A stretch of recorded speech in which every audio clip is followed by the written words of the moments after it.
You've probably heard about emotional unavailability or EU, which is a word that has been, thrown around pretty often these days.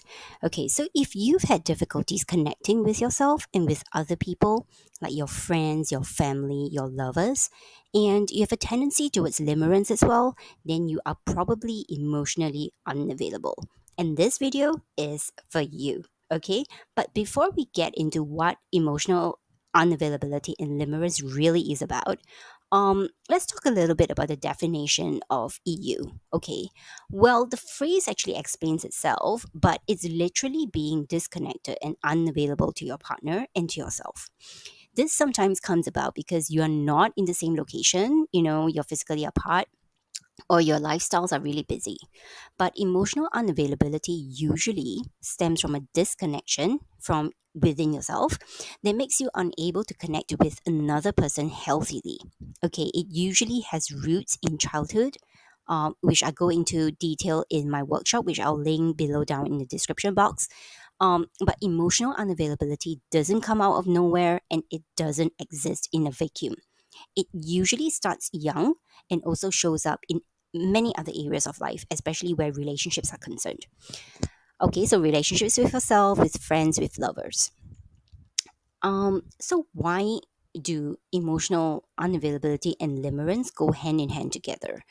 Um, what I've noticed in my work with limerent people is that being limerent, or always having limerent episodes in your life, um people like that tend to be emotionally unavailable, and at the same time they also attract a lot of people who are emotionally unavailable. So like attracts like.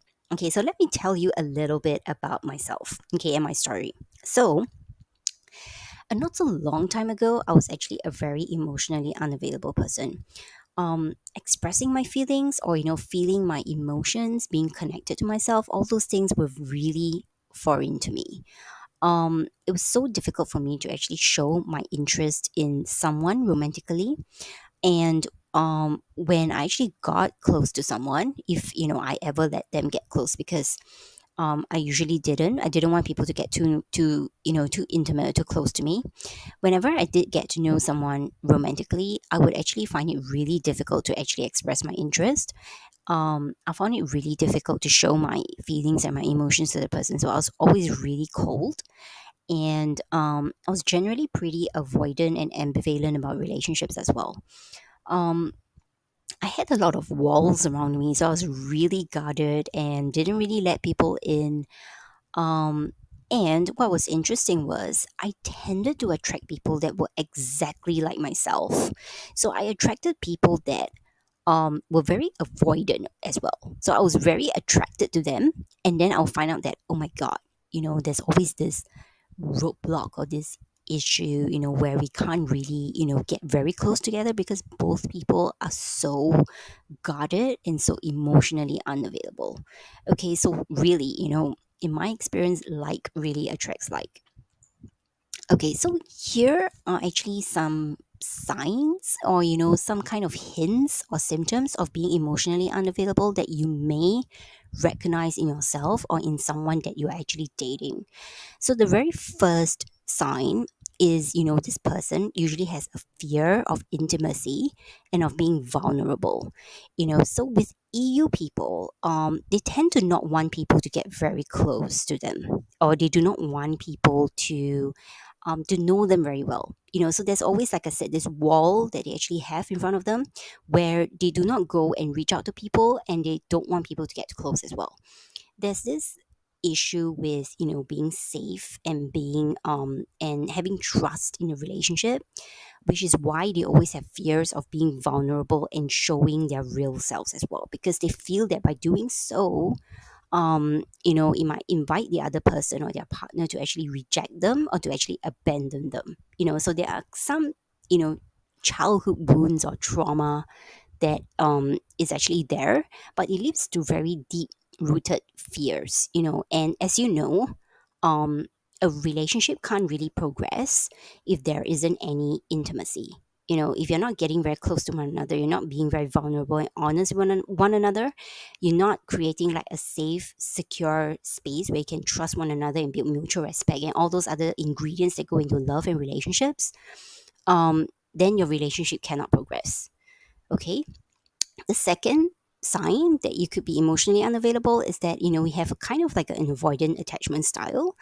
Like, you tend to avoid relationships. You might actually want a relationship deep down and desire a romantic partner, but you just avoid anything romantic because, all these things, things about relationships, it actually brings out a lot of trauma and a lot of fear, right? Because relationships have things like, disappointment, you upset one another, it's not always going to be smooth sailing. And you definitely have to, talk about heavier things, talk about emotions, or experience what it feels like to be disappointed in someone, things like that, which are all very complicated, very complex things to experience for an emotionally unavailable person. So EU people tend to be really avoidant in love, and they tend to kind of either push people away, or they just don't even like actively pursue romantic relationships. A third sign that I've noticed, and it's actually really, really common, is that, the feelings and emotions in general of themselves and of other people are actually feel, they feel really icky. They feel really like, really difficult, very complex things to actually understand.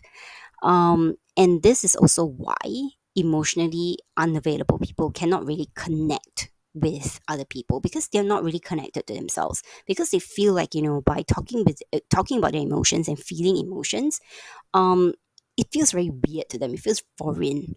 And I was just reading this article recently where they were actually talking about like parents and children, and this subject of like empathy came out. So with emotionally unavailable people, you can have like, if you have dated an EU person before, you probably experienced this. So when you're trying to tell them something like in your date, something that's upset you, you'll find that they're actually really like, they can't really connect with that. They're really like dismissive, or they'll try to brush you off. Because when you're not connected to your own emotions and to yourself, it's very difficult for you to feel how other people are feeling. So it's very difficult for them to feel like sadness for you in your situation when they're not connected to their own sadness, right? Because emotions are so icky things to them. So these are kind of like the three most popular signs, I would say, that comes out a lot in emotionally unavailable people. And of course, I talk about a lot more signs in my workshop. Um, Other telltale romantic signs, okay, that you may have noticed when you're on dates with EU people is these three things. Okay, so firstly, they have a lot of short-term relationships. Okay, so you always hear about them talking about like, oh, I was with this person for like a couple of weeks, couple of months, maybe 1 year or so. Relationships sound very casual. They sound like flings or hookups, and some EU people just straight up just don't have any relationship with anybody. Okay, and if they do, the romantic feelings and the intimacy isn't very deep. Okay, it just feels really shallow and like there's no progression in the relationship. So when you talk to people like EU people about their past, relationships, it could feel as if those relationships, they don't progress past a certain stage, or they remain stuck in this particular like stage, like maybe the talking phase, or like the dating phase, or they're trying to get to know one another, and then things start to fizzle out and starts to become, really like, yeah, it just kind of doesn't happen. It fades out for an EU person because they do not have the kind of like resilience or desire to actually, want to um prolong a relationship, because relationships, like I said, brings out a lot of feelings for them, and feelings are not something that they want to connect with. um and in most relationships that are healthy, or at least have like there's progression, even if you're not like progressing towards marriage, there's a sort of progression in that you kind of progress out of the honeymoon stages and the initial dating phases to something a little bit more secure, a little bit more long term, where there's like mutual commitment and respect and stability and things like that. But for an EU person, their relationships tend not to have those qualities. And the second thing that I've actually observed is that their relationships don't seem real. It kind of, carries like a really dreamlike sort of quality of fantasy where this the emotionally unavailable person is kind of talking about their former partners in like very vague terms. There are no specifics, no specific examples of things, no like specific like memories. And a third thing that you will actually notice as well is that there is this sense of emotional disconnectedness or emotional distance from the relationship and from their partners. So when when you think about a previous relationship, you think about your previous relationships, okay, with anybody, you can give very specific examples of how that person actually made you feel. Maybe it's like they disappointed you in some way or they made you really happy on this occasion. There are different things that you can actually talk about that, when you're telling someone about this person in your past, the new person actually gets a sort of feel for how the relationship was like. But for an emotionally unavailable person, they tend to kind of be really dismissive and they brush off or brush aside a lot of the things that actually went on in the relationship. It seems very like, yeah, they kind of dismiss things quite easily. So when you're talking to someone like and you kind of get a sense that they could be emotionally unavailable, just pay attention to how they are talking about their previous relationships. Because besides the signs, the three signs that we talked about earlier, emotionally unavailable people have a certain pattern, when they're in relationships. And usually this pattern doesn't really change unless they start to get self-aware and start to, become more emotionally connected to themselves and to their partners. So if you are emotionally unavailable, what can you actually start doing today to actually make yourself more connected? So, one of the things that I actually advocate for, and I've been telling clients and friends, and I'll be doing myself as well, is to start working on asking yourself frequently how you are feeling. So, check in with yourself. It could be a daily practice, it could be an hourly practice, but do it a couple of times a day. And these are not like like questions that you just ask yourself like, oh, how am I feeling today? Oh, I'm feeling okay. Oh, things are good. It's not the kind of question you ask yourself to brush it aside, because then there's no meaning to the work. And what I want you to do or want you to try is to really kind of like go deep. Just be with yourself in your body and just sit there and just ask yourself, like really meditate on the question, like, how am I feeling? Oh, okay, today I'm feeling a bit tired. And then ask yourself why.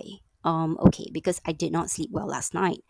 Okay, so what can I do to to feel less tired? Okay, so maybe I could go to bed earlier. I could turn off the lights earlier. I won't use my computer 2 hours before bed, things like that. So start to really connect with how you're feeling, and start to ask yourself why you're feeling that way, and make it a daily practice, because you will see how, at first you might feel a little bit awkward and uncomfortable, especially if you've been, disconnected from yourself for so long. It can feel really weird. And at first you might feel like, oh, I don't really actually have a lot of emotions. That's perfectly normal. Just keep going at the practice, keep going at it. And sooner or later, you'll find that you start to build your own emotional vocabulary. And not only that, you start to really identify specific feelings that you're actually feeling each day. And you can pinpoint the exact event or trigger that made you feel that way. When you start doing more of this, you start to connect more with yourself. And when you're connecting with yourself and naming, the emotions and the reasons why you feel that way, it can also make you more empathetic to other people. You connect better with other people. And when they're telling you things, emotional, they're about their emotions or how they're feeling, you can have, it doesn't feel so traumatic or so anxiety inducing to have those conversations. So yeah, try this today. Start working on asking yourself frequently how you're feeling, and if you would like to let me know how this practice actually works for you, yeah, just leave me a comment or get in touch. Okay, so I've come to the end, and I also would like to give you a heads up. I do link two very important resources and even more down in the description. So the first is actually my book on how to break up with limerence and romantic obsession, and actually go through various strategies that you can use to end limerence, and I also go into the whys, like why limerence occurs to certain people, the psychological and environmental ingredients that contribute to limerence, and I also touch on a lot of the neurological and addictive aspects of limerence that is not really talked about a lot. Okay, and my next resource is a limerence workshop that I recently ran.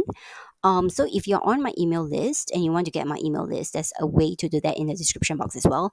Um, when you're on my email list, you get to submit all the questions, and I actually address them personally in my workshop. And they're around like 1.5 hours, 2 hours long, and I address different Q&As and things at the end, and you get lifetime access. So the links to this are in the description. And once again, thanks, guys. I hope this was helpful. Remember to kind of like go through some of my other limerence videos. I'll be uploading a lot more in the next couple of weeks. I hope they're all helpful in some way in your limerence healing journey. And thank you for listening to this, if you've listened to this point in time. And I'll see you soon in the next video.